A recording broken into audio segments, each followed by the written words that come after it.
Good morning, ladies and gentlemen, and welcome to the show on this October the 21st, 2022, a Friday. Thank you for tuning in. Glad to have you guys here. And I'm going to talk about nuclear fallout. And, I'm going to tell you guys what, it's extremely survivable if you know what you're doing. If you don't know what you're doing, you're going to get radiation sickness. Or worse. I'm not going to say what the worst is, but, it's very unsurvivable if you don't know what you're doing. If you don't know how it functions, how nuclear fallout functions. So that's what I'm going to be talking about on this show. I'm also going to be talking about your house. What's the impact on your house when the big one falls out of the sky not far away from your house? Maybe 2 miles away. Downtown. Downtown, the big one falls downtown. Bang. What's the effect upon your house if you're like 2, maybe 3 miles away or 10 miles away? We're going to talk about 10 miles away too. What's the effect upon your house? And what should you do? They're not telling you any of this stuff. You can't find it. You got to dig for it on the internet. Well, I've done a little bit of digging and a little bit of research into it. So I'm going to share that with you guys. So let's get right in there and let's open up the first page and take a look at this.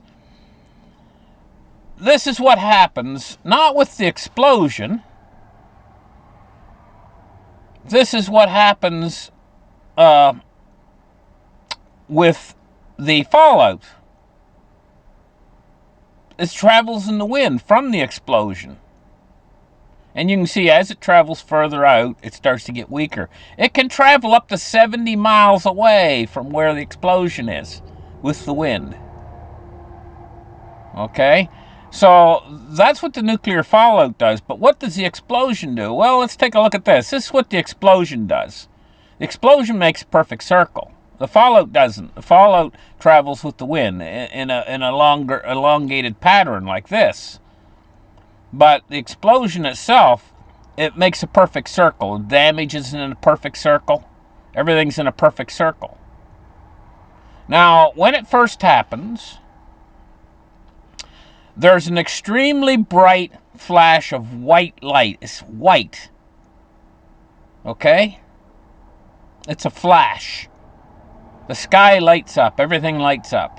So, if you're, say, 5 miles away, and say you're sleeping in your bedroom at night and it happens, an intense bright white light will come in your window and it'll light your whole room up like it's day outside, worse than day. It'll light your room up like inside your room it'd be like day. And you wake up, Martha, what's going on? How come the room's all lit up white? What's going on? Don't look out the window. Could get blinded. Temporary blindness. And you don't want to be blind when this happens because what's the worst thing to happen? Look away. Cover your eyes. Hit the deck. Fall down on the ground. Cover your head with your hands and arms. Try to if you got your bed, crawl under your bed. Right? And when the bright flash dims, goes back dark again, okay, or darker, back to normal, a few seconds later it dims. Don't get up and start thinking it's over and start heading toward the windows and stuff, because the shock wave is heading toward you. It's coming.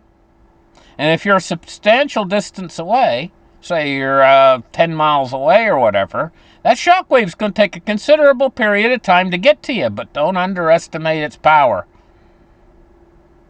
It's called a shockwave.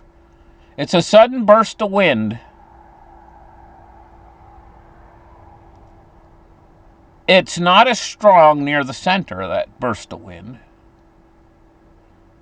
near what they call ground zero. It weakens as the further away from ground zero you are, and that's the center of this bullseye, is ground zero. The further away you are from that, the less the wind's going to be when it hits you, the shock wave. But, I mean, even still, like 5 miles away, you could get hit with a shock wave of 150-mile-an-hour wind. It just hits suddenly. Boom! Hits the side of your house. Boom! Bang! It makes a loud bang sound, a cracking bang sound when it hits. It's sudden. It hits suddenly.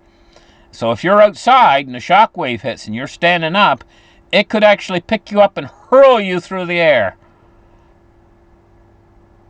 First one way, it lasts about 4 seconds. The shock wave goes in one direction, out away from the explosion.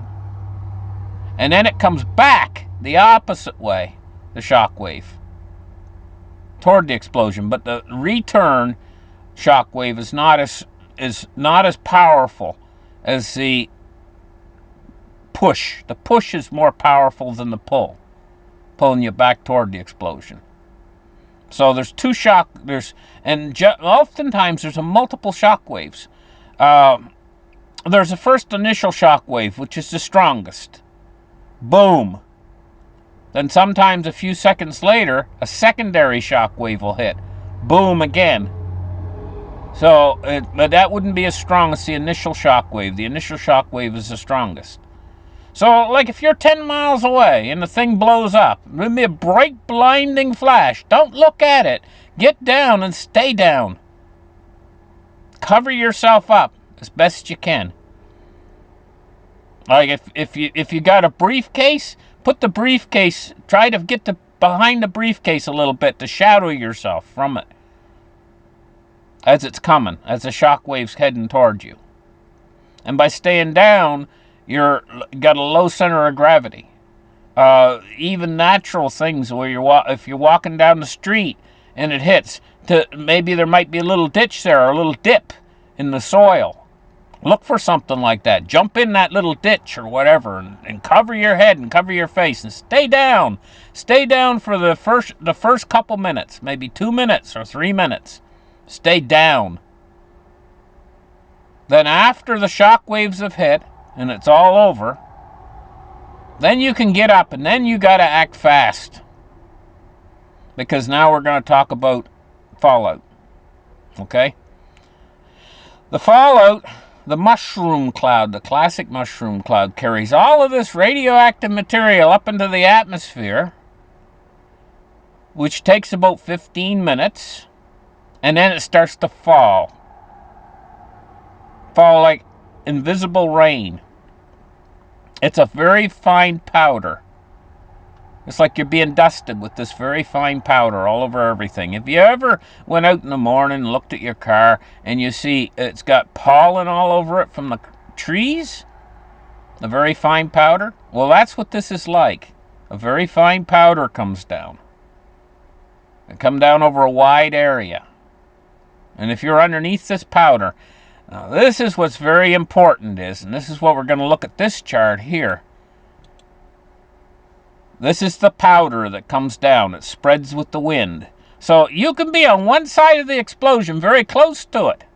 And if the wind is blowing in the opposite direction, like you can be in that red zone next to the explosion, but you're on the other side of the wind and you might not get any fallout. The fallout might be going in the opposite direction because it's traveling with the wind. But you might be a long ways away from the explosion, maybe 60 miles away. But the fallout might be traveling in your direction where the wind is going. And so all this powder is going to come down and land on your vehicles. It's going to land on the grass. It's going to land on the sidewalk. It's going to land on the roof of your house. It's going to land everywhere. Outside. All over coat. It's going to be a fine powder coat and everything. Now, if you'd look at a microscope at this fine powder, you'd see each individual particle of this powder is releasing energy. And this energy, it's a very energetic particles. These particles are putting off this energy, and this energy is called radiation that's coming off of these particles. But it has something called a half-life.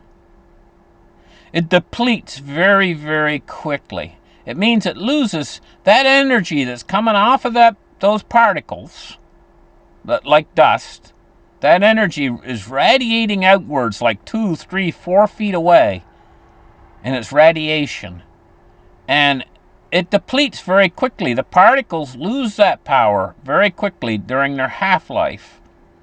So the first day, it's at 100% potency.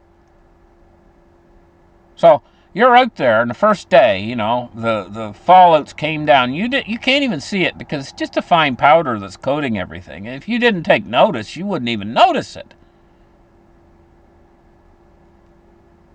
But it's out there, and it's putting radiation. If you could have a Geiger counter, you'd see it on the Geiger counter. Just a Geiger counter would be going crazy.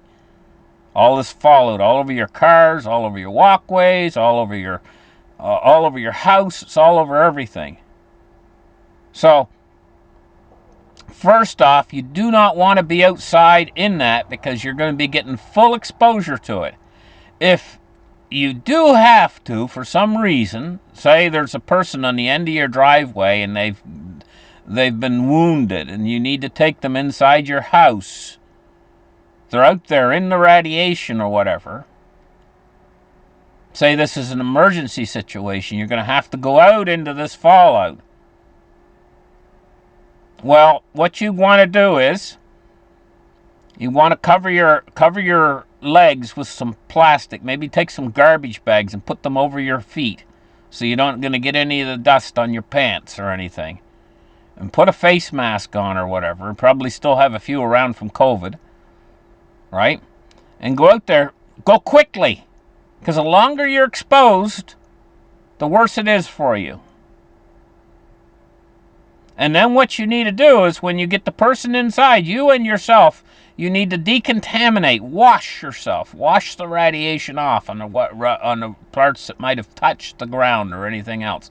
Wash that powder off. That's called decontamination. And it can be just as simple as if you don't have anything else, baby wipes even can wash it off. The longer it's touching your skin, the more it's going to irradiate you. Even though you can't see this stuff, this fallout, it's just like a very fine powder. Trust that it's out there after the nuclear explosion. Trust that it's there. And so, it's all out in your yard everywhere. It's all over your cars, all over your walkway, all over everything else. Just assume that all of that is what's called hot. In other words, it's all radioactive. But what about inside your house? Well, if the windows are closed, it's just like any dust or powder. It's up on your roof, all over your roof, but it's not inside your house. Not yet. You want to keep it from getting inside your house. So if you keep your windows shut, keep your doors shut, it might be a good idea if you got a little bit of duct tape or something to seal any cracks in your house so it doesn't blow in. And that house is now a safety zone. Outside, everything's hot with radiation. There's that powder all over everything. You can't see it, but it's there. Stay inside. Stay away from the windows and doors and stay away from the walls of the house. Try to find the central part of the house because that's going to be the part where the radiation's going to have the hardest time making it into the central part. The core of your house is going to be the least radiation point. That's where the radiation's going to be the weakest, is in the central part of your house, away from the doors, away from the walls. It will radiate through your walls for a foot or so, or maybe 2 feet even, depending on the amount of radiation. But if you're 5 feet away from the wall, you're not going to be getting hardly any. Maybe a little bit, but hardly any. Enough to survive. Now, here's the trick, guys, about all this. This is not going to last forever. Okay, your house is in the hot zone. Now, the radiations all fell down all over your house and all over your cars and all over everything out there. But it's weakening very quickly. It dissipates very quickly. Like, I'll give you an example. In just 2 weeks, it's gone. You can go outside, everything's fine in 2 weeks. In just 2 weeks. As little as 2 weeks. I wouldn't say everything's fine, but It'd be like 99% of it's gone in the first 2 weeks. What about in the first 2 days? Even in the first day, a lot of it dissipates. But it's still hot. It's still bad after the first day. After the second day, a lot more of it dissipates. So, if you can stay inside for these first few days and stay near the core of your house, stay near the center of your house, I'm not going to say you're going to be totally fine. If you even have to go outside for something, you can become contaminated and bring that into your house. So if you walk outside while it's still hot out there and there's radiation all over everything, and you touch everything and you're walking around and everything, you come back into your family, you're going to pollute your family. You're going to bring those powder inside your house, and you're going to spoil the whole inside of your house. You're going to radiate the whole inside of your house by bringing that in, by going out there. And you will make your whole family sick unless you decontaminate. And it's best not to decontaminate. It's best not to go outside at all if there's nuclear fallout. But if you have to, decontaminate to the best of your ability. That means washing yourself and taking your clothes and getting rid of them. Don't put your clothes back on after, because they could be covered with the contaminated radiation. Put them in a bag or something and get rid of them. Put them out and wash your hands after you touch the bag to get any powder off. You got to decontaminate if you go outside. But best not to go out at all. Best to stay in, because then you're not taking a chance on contaminating your environment inside. Because the radiation most likely has not got inside your house unless your house has been compromised or damaged. Okay? So the radiation weakens very quickly after about a week or two. Then you can go outside after a couple weeks goes by, and you're not going to be sick with radiation poisoning. Now, what about your friends and neighbors out there? Don't get this information that I'm putting out. They don't know anything about it. They don't understand it. Now you understand it. If you've listened to me for the last few minutes, you're starting to understand.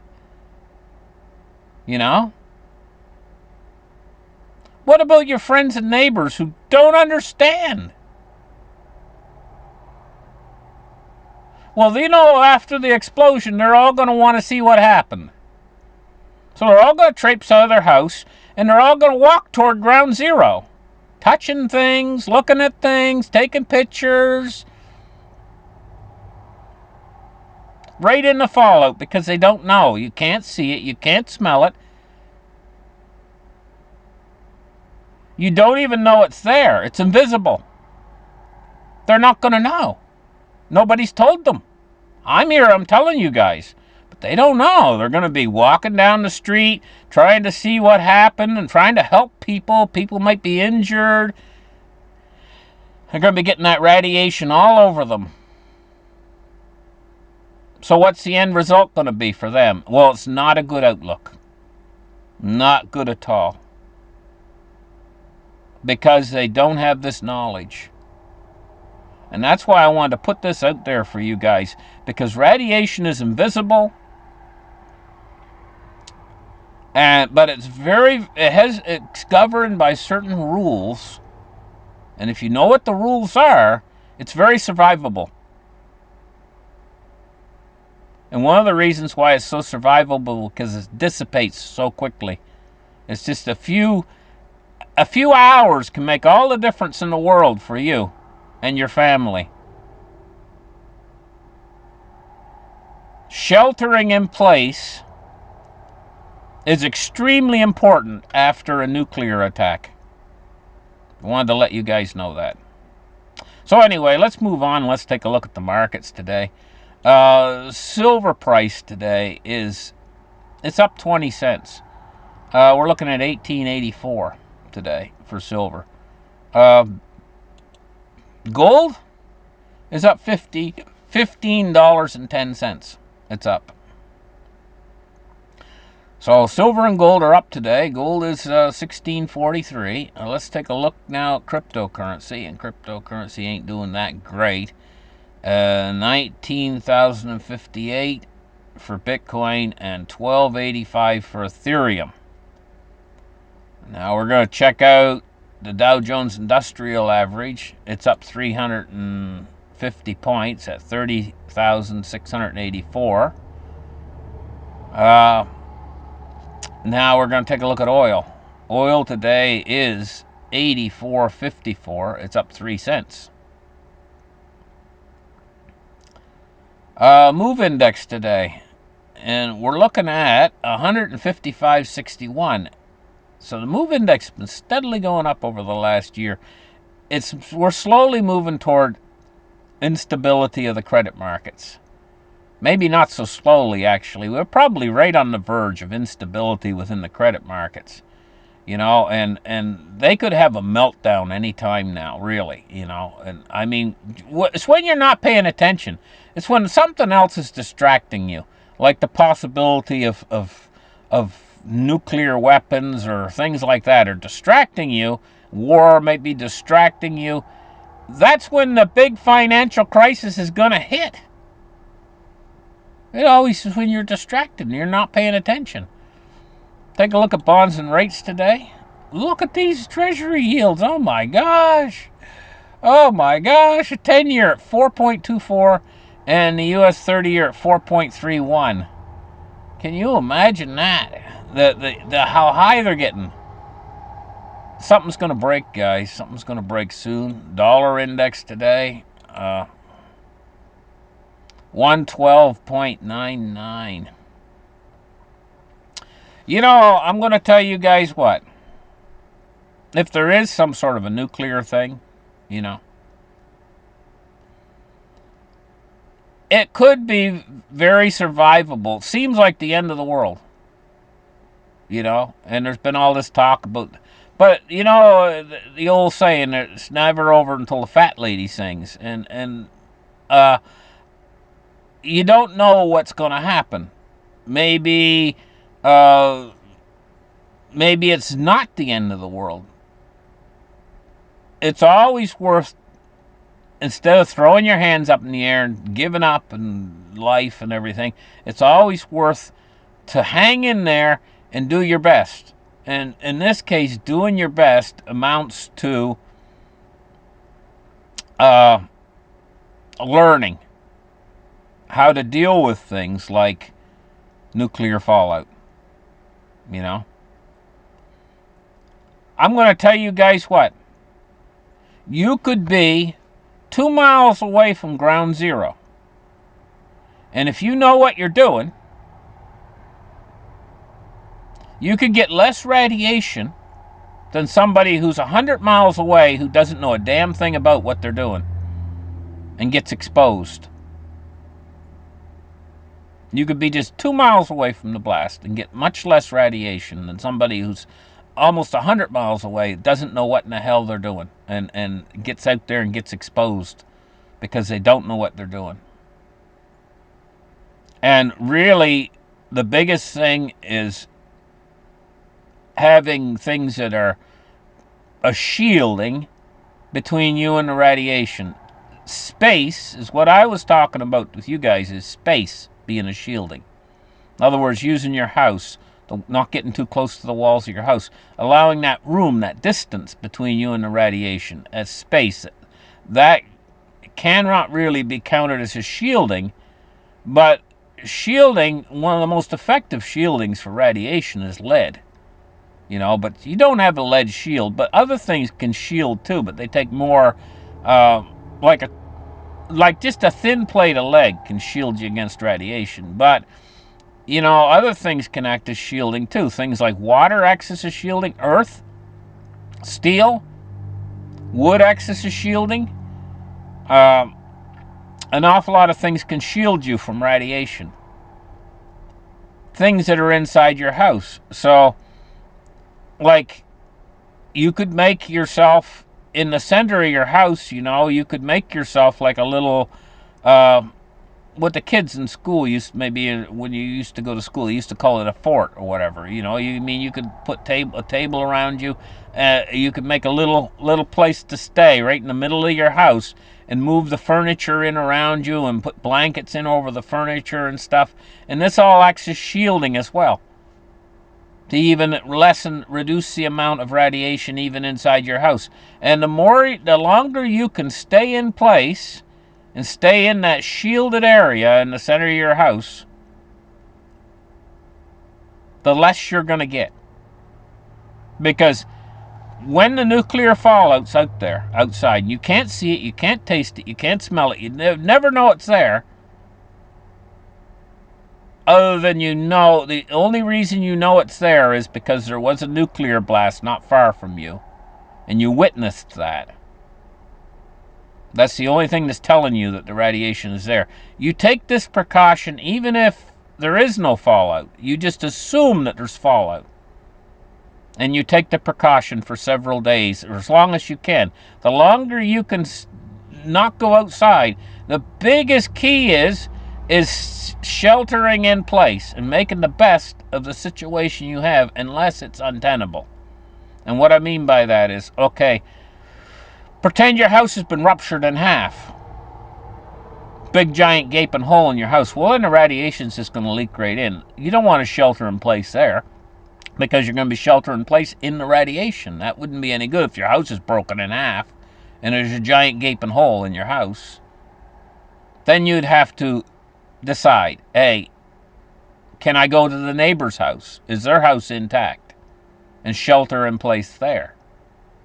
But if your house is intact and everything, it's going to make a pretty decent shelter. But if there's a better place available, like say some emergency crew says, okay, we want to remove you from here and we want to take you to a better place that's more sheltered, that would be a different story. And they might be a decontamination crew come along and decontaminate you and take you to a better shelter. Now that might be a good idea. You know what I mean? But that might not happen, and it's not likely to happen, because there's probably going to be so much, if we get into some sort of a situation where these bombs are dropping, there's probably going to be so much going on that you're going to have to take what's available to you at that particular time, which is probably your house. Because everybody's going to be dropped in the same situation. But thank goodness not to go outside and get contaminated, to shelter in place for those first few days are the most critical. Say the first 4 days, those are the most critical. But you should stay, if you can, at least 2 weeks sheltered in place, if you can. Actually, the first day is absolutely the most critical. That's when most of the radiation is released.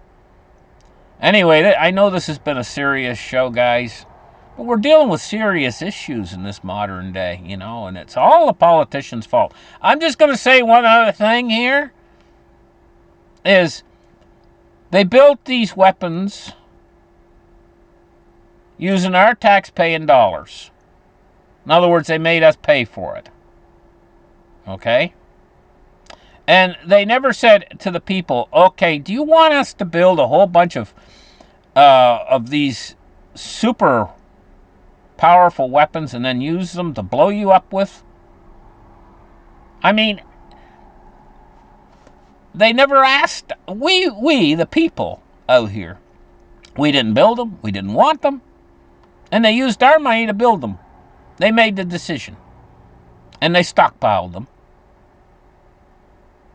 And now they got them all ready to use on all of us. It's them. I want to make this distinction clear between the people out here who want to just farm and till the earth and produce food and produce all the good things that come from the people. And then this small group over here, which you call the leaders, who are producing the bad things that threaten our very existence. And they're using our what we supply them, our tax-paying dollars, to buy and purchase all these things. I just wanted to point that out to you guys. That's what's happened. The people out there, they didn't build all these weapons. They didn't say, hey, we want this. We want to create a mutually assured destruction world. People didn't say that. Who did? Who said it? The people in charge. They're responsible. And yeah, they did it over a long period of time. And they kind of went around behind our back a little bit here, a little bit there, taking advantage of our good nature. We have a political scene around the entire world that's corrupt, totally corrupt. Anyway, thank you guys for listening to my show. Like and subscribe, and we'll catch you guys in the next episode. Bye-bye.